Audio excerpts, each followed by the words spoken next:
Hello, everyone, and welcome to Growth Stage, a podcast by FastSpring, where we discuss how digital product companies can grow revenue, build good products, increase their value. I'm your host, Jesse Poliato. I get to be part of the digital product community as part of my role with FastSpring, and I love bringing the best of the community to you here. So I'm excited today to have with us Rachel Gogos, CEO at brandiD. Rachel is a true web pioneer, founder of brandiD. She started her impressive career actually at the United Nations headquarters in New York, helping create their first website. Later held positions at Wall Street, DowJones.com. With over 15 years of marketing and communications experience, Rachel now channels her passion for people and the web into building strong personal brands for her clients. Her entrepreneurial journey includes multiple companies, which is amazing, including brandiD, My Path 101, co-founding an internet incubator in the 90s. So honored, Rachel, to have you here today. Thanks for doing this. I really appreciate it. It's great to be here. Just to give folks context, can you briefly describe what brandiD is? We were just talking about this before we started the episode, even maybe what the name means and what the company does that you lead right now. Yeah, absolutely. So brandiD is a web agency, and we are, I like to say, brand-led, meaning that the majority of our work always starts out with brand and business strategy, and then it goes into web, all the things needed for websites, from copywriting, design, development, to pushing out WordPress websites is the majority of the work that we do. We build sales pages, courses, membership sites, e-commerce sites, podcasts for other clients as well. So yeah, that is the primary part of our work. In terms of the name, brandiD was launched in 2007, late 2007. And, it was really so hard to come up with a name for your company. But somehow I came up with brandiD. I think it could have been divine intervention. That's usually where my names come from. I pray about it a lot, and finally God dropped something hopefully good in there. And so brandiD, the ID stands for identity, because we're, building business identities and personal brand identities, and also for id, which in Freud's analysis of personality, the id is the part of the personality that we're actually born with. And for our work, we want to tap into the most authentic side of a person. In fact, our framework is called the SOULiD framework, because that is the way to differentiate yourself on the web and really grow and scale your business, I believe. That is awesome. I love kind of like it's very kind of deep. It can come off as just, oh, branded, but no, there's a lot of meaning and layers Yeah. and true applicability to like what the company does. How did you get into this? Is there a particular point where you realize like, oh, this is what's needed in the world, or, this is just Yeah. something I'm naturally like, what was the impetus? How did you get into this? So funny story. That when I lived in Manhattan, it was in the 90s, and I was working at Dow Jones, but also started a business with two business partners called Silicon Fish. And with Silicon Fish, we were an internet incubator, but to make money to keep living, right? And covering our expenses besides our day job. One of my business partners is an incredible designer.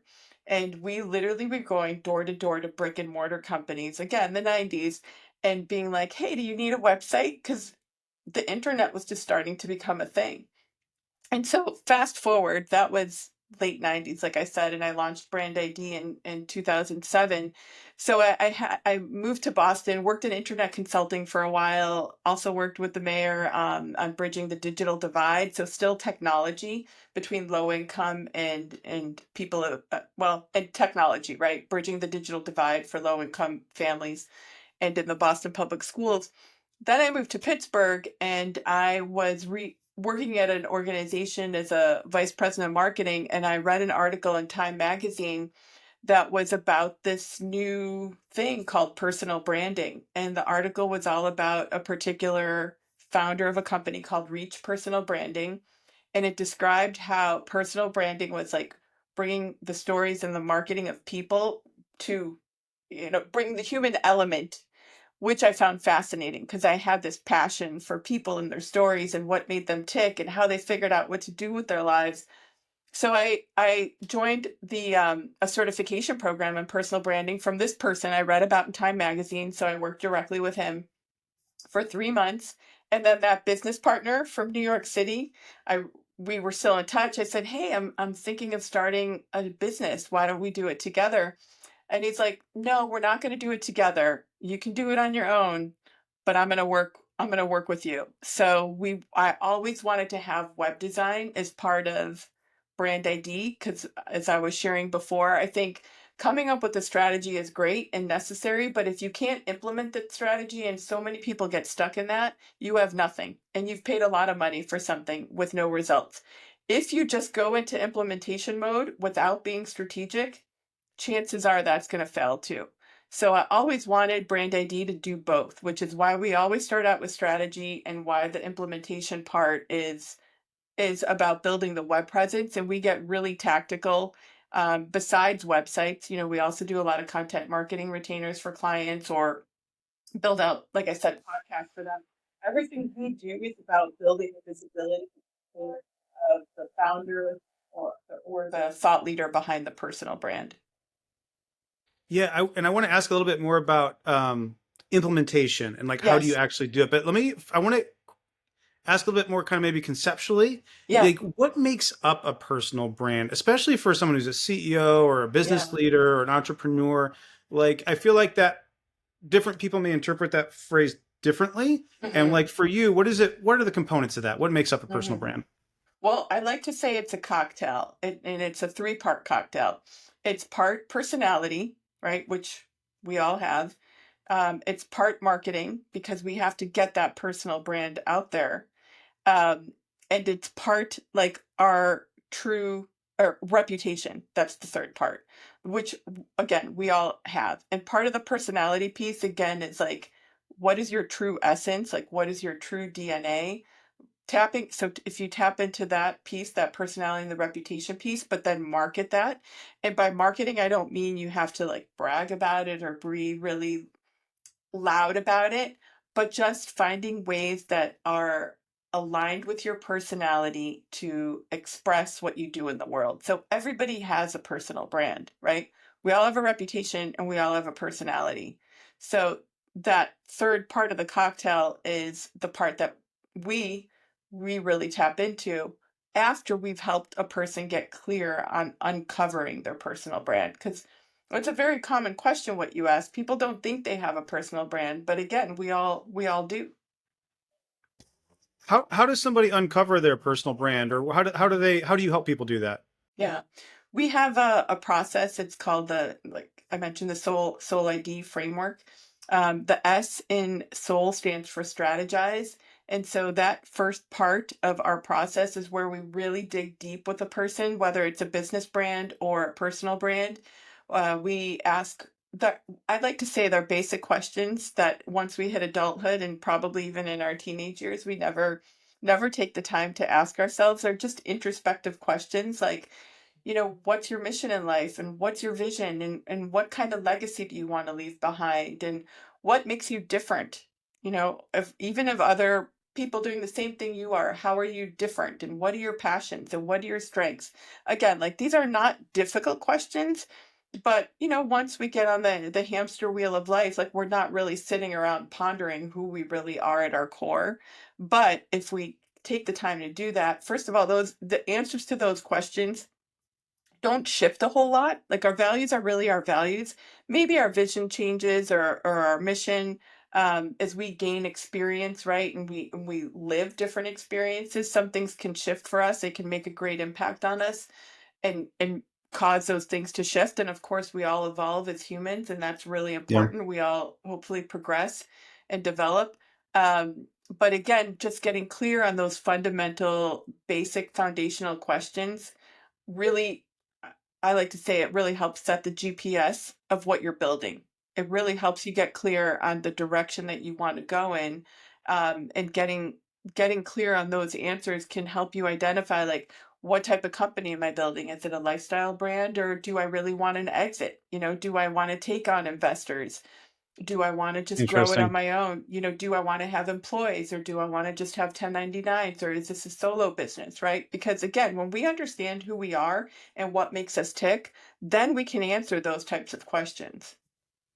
Yeah, that's interesting. And just to kind of make sure I got what you said, there's your personality, there is your the actual marketing of it, and then there Yeah. is your reputation. And so, Yes, kind of using exactly. questions to refine maybe number one and number three there, but then Correct. using some of the tools to share that through some good marketing. And you actually started. I wanted to ask, and you may have started to answer there. Like, why is developing it important? I realize that's probably the dumb question in the No, room. not at Like, you're all. like, this It's a this great is question. assumed maybe at some level, but what does the impact really look like? It sounds like part of that impact could be helping a business leader or anybody really define goals, which is Yeah. hugely valuable. Yes. Is there anything to add to that, or is that kind of the probably the big home run that you get when you work on your personal brand? Defining goals is definitely very important in a big output of it, but it's also getting clear on your differentiators Hmm. as well, right? Yeah. And the other thing is like it's actually a big confidence boost, believe it or not, because when we know what we stand for, we can talk about those things in a way, with conviction. And those also can be very sticky points, both in a positive and negative way, to attract our ideal clients, right? So back Interesting. to that values piece, or again, like just getting clear on, think of some brands you might support. The founder may also be articulate about some causes that are really important to them. And in today's world, consumers are so much more savvy around companies they're supporting or not Hmm. supporting, right? Yeah. And they're really using their dollars to kind of like vote or support the growth of a company, right? Or not. And so getting that clarity about ourselves, again, brings that confidence. It can also be polarizing in a positive way to attract our ideal people towards us. But it also, I think, builds resilience for those times in life, and every owner faces this when you're like, man, it's been really hard for a couple of months. Whatever it Yeah. is, like, is it Yeah. cash flow? Is it employee turnover? Is it you're just not your inability to scale, or a project gone south, or a client that's unhappy, whatever it is. But sometimes we go through these periods where you stop and you say, like, why am I really doing this? And again, if you're clear on those questions, those Hmm. basic questions, it can really help you just, refresh and stay on track. Right? We Yeah. need resilience as entrepreneurs. I think it's one of the, Absolutely. top three qualities we need to be successful. Yeah. 100%. You will run into obstacles. It's not a Hmm. question of if, it is when. Yep. Um, it occurs to me that like also there's probably a benefit, and if I'm off base, please tell me. But Hmm. I'm guessing there's a benefit, and that allows you to maybe even in promoting your business to cut through a little bit. Because I think one of the things that my observation is that as a consumer, as I witness other consumers, we're much more tuned into people. And so connecting with a person who's promoting something is much more valuable than, or just, it's available now with social media and different things. And so I'm, Yes. I'm guessing that would be valuable too. Like it's a way for me to kind of bring my company out into the marketplace better. Yeah, absolutely it is. And you're spot on, Jesse. People, no matter how large the company, or, I know there's a lot of software companies that you all work with, Hmm. people still want to know who's behind the brand, right? That's that's very a part of their buying decision.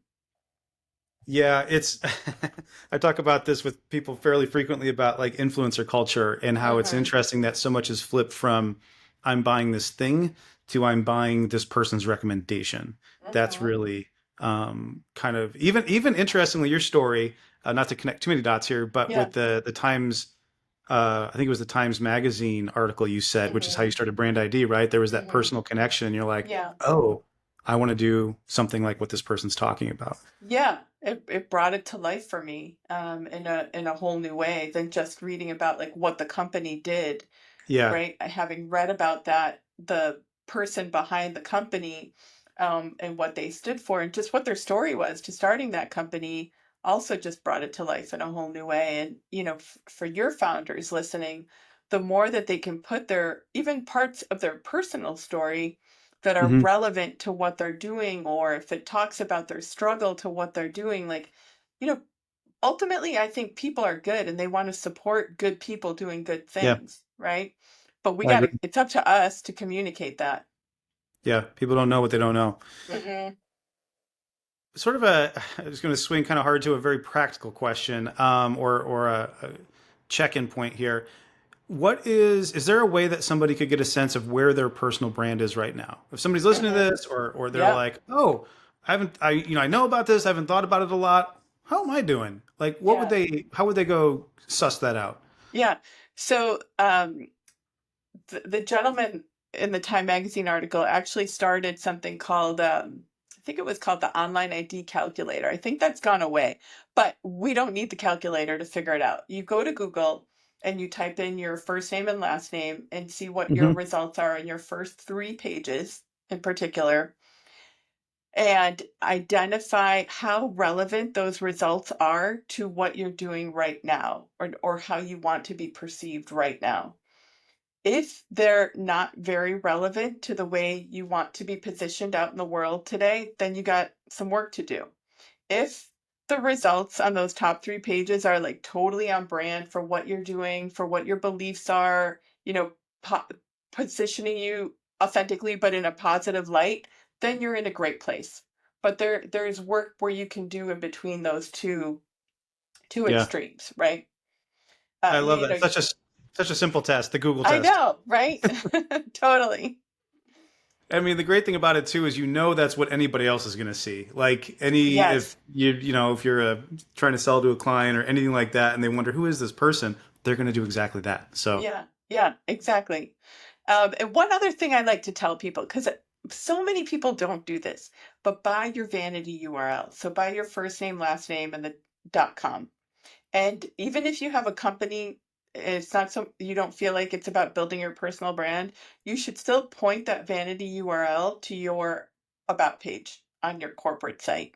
oh, okay, nerdy, very nerdy web person question. If you're with a name like Jesse Poliato, my vanity URL is probably very easy to come by.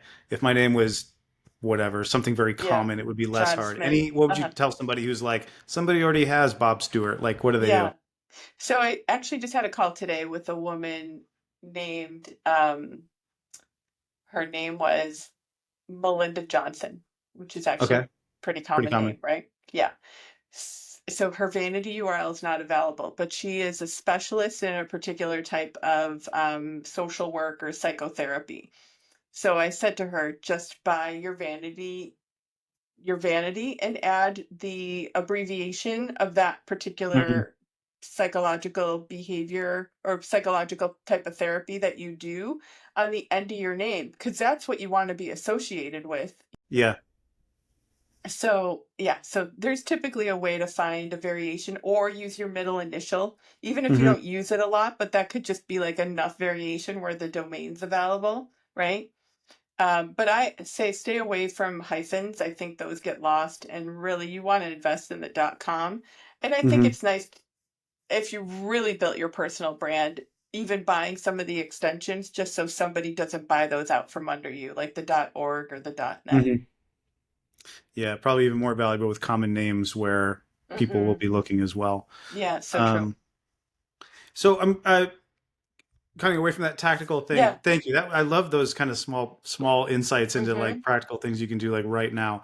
Um, I'm curious. So let's say someone says, "Okay, I want to tackle this." What do you think are the most important things to focus on Hmm. to do this? And I'm kind of curious around this idea of there's easy wins and then there's important wins. Like there's Hmm. some things like buying that domain might probably be an easy win. Like just go out and Right. get it. It doesn't take long. But there's other stuff that's like it may not be easy, but it's super important. I don't know Hmm. if you have any thoughts around that. Good question, Jesse. That one's getting me really thinking. Um, Or it may be even like a way to come at it is from like if I were a client with brandiD today, what mhm. might be the first things that like we need to solve this, or Yeah. we typically start at this end of kind of our to do list in order to get you on track. Yeah. Yeah. So, thank you. I would say like doing those exercises in that strategize phase, Mm, they're actually not, they're simple questions, but they're not right. easy to answer. Yeah. So, but they're important. They're very important for sure. So taking the time to do that, um, really taking the time to think about where you want to be 5 years from now. And it doesn't have to be super granular, but just high level enough. Because and I do believe that even just having that clarity in your mind, even if you don't put it out there, it helps you get there. It's Yeah. not something that you need to share. Being clear on target audience, very important, Mm, because you want to really dive deep into the psychology of your consumer and yeah. really understand what makes them tick, what their pain points are, and how your solution can help them, what those results are and how they can help them. So again, very important. And and I would say knowing the type of way that you like to work Hmm. and the type of content you like to create, because Oh, that interesting. marketing piece is very important, whether you outsource it or you do it yourself. But just pick a path that you really enjoy. Like if podcasting is your thing, pick Yeah. it and stick with it. If doing Instagram stories or reels or any of that is something you love doing, perfect. Just pick it and stick with it because you have to be consistent. And that's also very important and not easy, actually, the consistency piece. Yeah, the consistency, I think, all of our energy levels and distraction levels goes up and Yeah. down. And so like staying on target, I Hmm. resonate with that. That is always a challenge, is Hmm. you do have to just stick to discipline. I'm curious, like if there's any, a podcast, Instagram, LinkedIn would be an obvious go-to for a very, for people that are in business, definitely in SaaS or software or something like that. Is there any other interesting things people have chosen to go do as their like marketing channel or expression? Um, Yeah. So, like in the software world specifically, yeah, or any. I'm kind of curious, even just for the like from sort of the wide angle lens of what kind of stuff do people do in order to yeah, kind of once they say, okay, I know where my personality's at. I went to Google. I know what my reputation is. yeah, I want to start expressing who I am. Yeah, yeah. what kind of stuff do people go for? Yeah. So be clear on your target audience and where they are. So Yeah. you don't have to be visible on every platform, but you do need to be visible on the platforms where your ideal customer will be looking for you or like looking for your thought leadership and opinions. Hmm. And the second thing I would say is don't underestimate the value of in-person connection, especially, these last couple of years. I think it's, back on track to like pre-2020, and people, I feel, really appreciate the in-person way more than we did, say, in like 2019, because having Yeah. lost it for a little while, we really understood the value of it in a whole different way and just connecting to someone deeper. Um, and the third thing I would say, which isn't like a direct answer to your question, but I think it's important to share in this part, which is networking. Hmm. But networking in a way that feels really comfortable and again, like really honest. So I'm a big fan of like fewer, deeper conversations than like the broad hit that feels like very superficial and like, probably what speed dating would feel like, because it Yeah. just takes like one amazing connection to really grow, expand, whatever, grow into a partnership, whatever it might be. And people feel that sincerity, Yeah. that true connection, um, right off the bat. So I would say, those three things are really key. Get out I from behind your desk, right? I mean, yeah. Yeah, I love everything you just said. thank you. Particularly that, you said even that last part maybe doesn't directly, but I think it does answer the question in the sense that I can imagine somebody saying, okay, I want to do my personal brand. And for better or for worse, a lot of times our go-to assumption is I'm going to go on social media. I'm going to have to go blast out LinkedIn posts 3 times a day, 7 days a week, and put it on autopilot and make it AI generated. And we kind of go to these mass multiplier methods. Mhm. But I really love that last point that so much good stuff happens just from having one great conversation with the right person. Mhm. Yeah. And I totally agree. Like we see this in our business. It resonates in different conversations I've had that, we're COVID, it was very hard to figure out when COVID tailed off for different Mhm. parts of the world and how different Mhm. communities really gauged that. But we are at a place right now where people are fully like doing the in-person thing. And that Yes. feels so good after not Yeah. having been able to. Yeah, So yeah, it that's does. taking advantage of that and like using that, I think is Mhm. very, very relevant right now. Yeah. Totally. Um, so on the flip side, Hmm. what would be typical mistakes? Like if somebody maybe maybe I was giving one, which is to rush off and make a bunch of AI LinkedIn content. If somebody has you've seen clients go into this and maybe stumble a little bit, is there anything that somebody should watch out for if they're trying to build their Hmm. personal brand? Yeah, totally.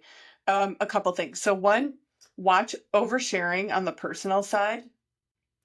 Sometimes people, you want to always be professional. Like, yes, be authentic and share personal stories, but don't overshare to the point where someone's going to doubt your stability, let's say, or your ability, right? That's one thing. Second thing is the overuse of AI or even the use of it. AI is a big thing, obviously. And I have not been a huge fan on personal brands. And the reason Mm, is AI lacks soul. And we can train it to talk like us and sound like us. But you can read AI text and know that it's AI because you don't feel the emotion. And I don't know, maybe I'm just like a sensitive person when it comes to that. And I have an extensive copywriting background, but I do think there's something felt in the written word. And yeah. it's a great shortcut. Use it for brainstorming, use it for a better title or headline, but don't use it to write your personal brand copy. You can use it for products. You Yeah. can use it to market software. But if you're trying to convey a thought or a feeling from you, the personal brand, don't use it. Mm. I, all I can think of right now, there's somebody I work with, Katie, shout out to you, who I think it was you, Katie, who said, like, you can tell when somebody uses the word crucial. Like, for some reason, AI loves to use the word crucial. And most people don't naturally use that in their conversation. Yeah. Um, You know what so else there's about just, AI? It's like technically perfect writing, hmm which makes it read robotic. yeah. And I think that's a big giveaway too. Yeah, it's not to go too far down the AI rabbit trail because I know it can be quite a rabbit trail, but I think most people right now concede that AI is detectable in Hmm. most formats, and most people's fears are that well, one day it won't be.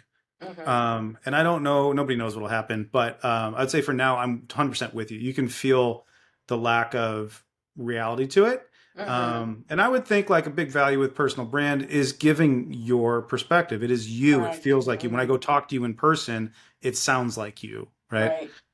So that sort of maybe congruity or integrity of your Hmm. presence is a big thing. Yeah, totally. Yeah, getting back Um, to the id, right? You can't put mm, your id into the AI. Not yet. Isaac Asimov said we might do it someday, but not yet. I hope not. I hope that's not in our lifetime, Jesse. I'm curious, like as people grow, then they people get into this, they start, they have clarity on themselves, they're putting themselves out there, they're doing this.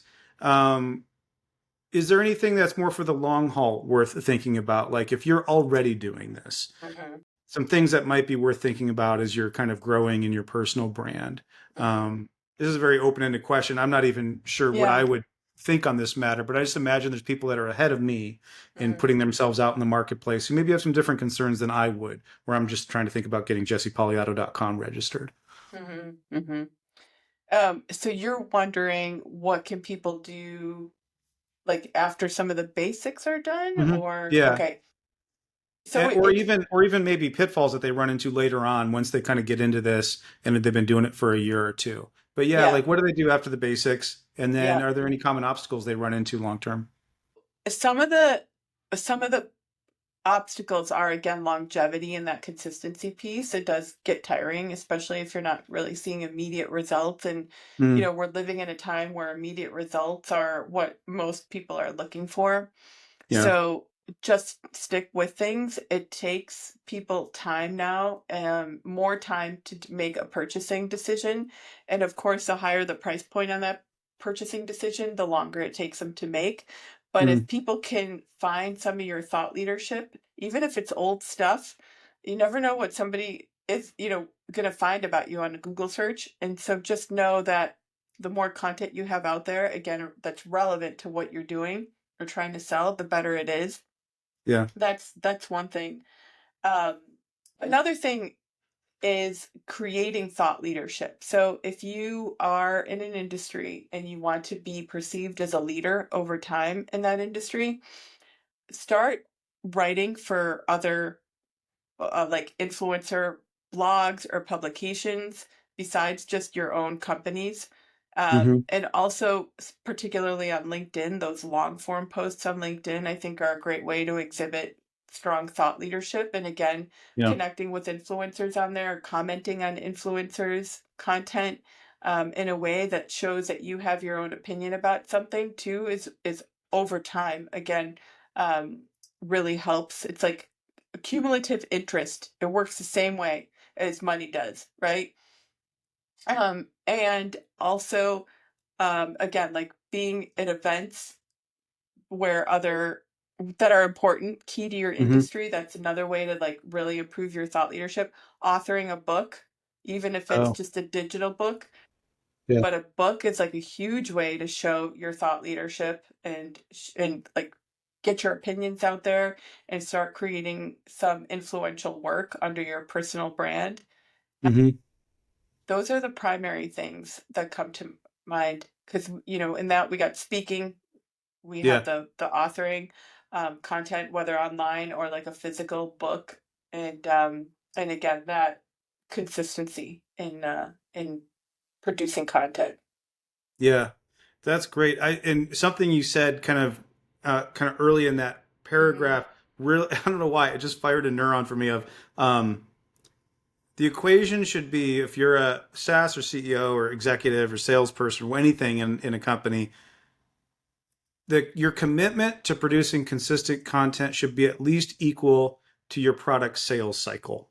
Mm, So if your product takes 6 months to sell, you mhm, should be out there. You should commit to doing 6 months worth of consistent communication if you're trying to get in front of people and mhm. get to that point. Because Yeah, theoretically, and that's best case scenario that somebody saw you talking on day one and immediately started considering your product and getting to a place of purchase in 6 months. yeah, Reality is, your brand presence is going to grow. So actually, it should be probably some multiple of that. But yeah, yeah, I don't know why I've just never thought of it in equation terms before. But yeah. No, that's maybe. really interesting. That is really interesting.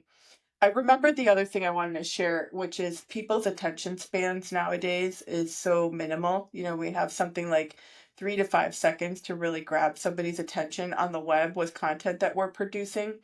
So that's the other thing to be mindful of is if you're a true thought leader, over time, people will start seeking out your content. It's Mm, not that you're going to have to be, of course, you're fighting for attention always, yeah. but if you kind of prove yourself within your industry and what you're doing, and you're saying the thing that maybe not everybody is saying because you truly believe it, not just because you're trying to be provocative, but because you really believe the thing that you're saying, people will start seeking your content out. And that's when you know that you've really kind of hit a sweet spot, Yeah. when you can cut through the noise that's out there and really capture people's attention. Um, and I mean, I'm sure all of us, I know I can certainly think of people that I follow that I do that. I'm like, Mm. I want to know what this person says about this topic, Mm-hmm. or Mm-hmm. I don't care what they're talking about. I want to listen to them because I love Mm-hmm. the stuff that they say. Mm-hmm.